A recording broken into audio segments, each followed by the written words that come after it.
ಎಲ್ಲರಿಗೂ ನಮಸ್ಕಾರ. ರಾಯರ ಕಿಚನ್ಗೆ ಸ್ವಾಗತ. ಇವತ್ತು ನಾವು ಗೋಧಿ ಕಡುಬನ್ನು ಹೇಗೆ ಮಾಡೋದು ಅಂತ ನೋಡೋಣ. ಇದನ್ನು ತುಂಬ ಸಿಂಪಲ್ಲಾಗಿ ಮಾಡ್ಕೋಬಹುದು. ಇದನ್ನು ಬಟ್ಲು ಕಡುಬು ಅಂತಲೂ ಕೂಡ ಕರೀತಾರೆ. ಇದನ್ನು ಹೇಗೆ ಮಾಡೋದು ಅಂತ ನೋಡ್ಕೊಂಡು ಬರೋಣ ಬನ್ನಿ.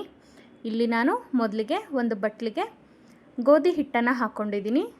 ಅದಕ್ಕೆ ಸ್ವಲ್ಪ ಉಪ್ಪನ್ನು ಹಾಕ್ಕೊಳ್ಳಿ. ಹಾಕಿ ಒಮ್ಮೆ ಮಿಕ್ಸ್ ಮಾಡಿಕೊಂಡು ಸ್ವಲ್ಪನೇ ನೀರು ಹಾಕ್ತಾ ಇದನ್ನು ಚೆನ್ನಾಗಿ ಕಲಿಸ್ಕೋಬೇಕಾಗತ್ತೆ. ಮೊದಲಿಗೆ ತುಂಬ ನೀರು ಹಾಕ್ಕೊಳ್ಳೋಕೆ ಹೋಗಬೇಡಿ.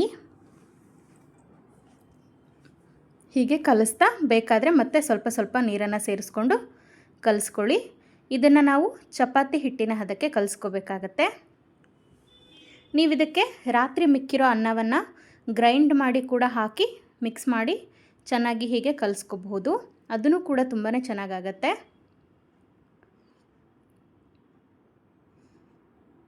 ನೋಡಿ, ಹೀಗೆ ಹಿಟ್ಟನ್ನು ಕಲಸಿ ಇಟ್ಕೊಂಡಿದ್ದೀನಿ.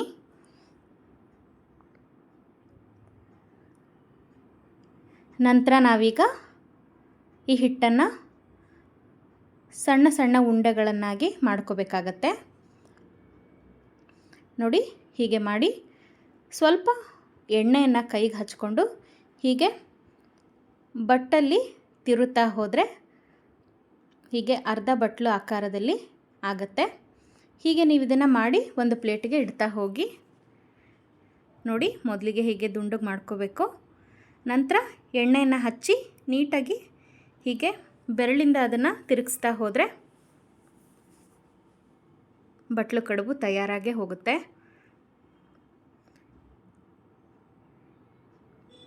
ಇಲ್ಲಿ ನೋಡಿ, ನಾನು ಹಿಟ್ಟನ್ನು ಹೀಗೆ ತಗೊಂಡು ಎಲ್ಲ ಕಡುಬುಗಳನ್ನು ಮಾಡಿ ಒಂದು ಪ್ಲೇಟಲ್ಲಿ ಇಟ್ಕೋತಾ ಇದ್ದೀನಿ.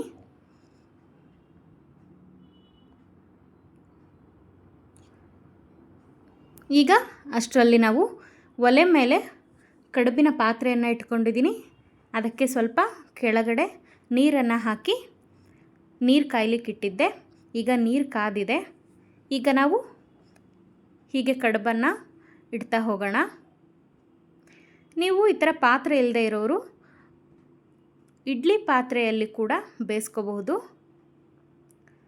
ಈಗ ಇದನ್ನು ಮುಚ್ಚಿ 5 ರಿಂದ 10 ನಿಮಿಷಗಳ ಕಾಲ ನಾನು ಹಬೆಯಲ್ಲೇ ಬೇಯಿಸ್ಕೊತಾ ಇದ್ದೀನಿ. ನೋಡಿ, ಎಷ್ಟು ಚೆನ್ನಾಗಿ ಬೆಂದಿದೆ.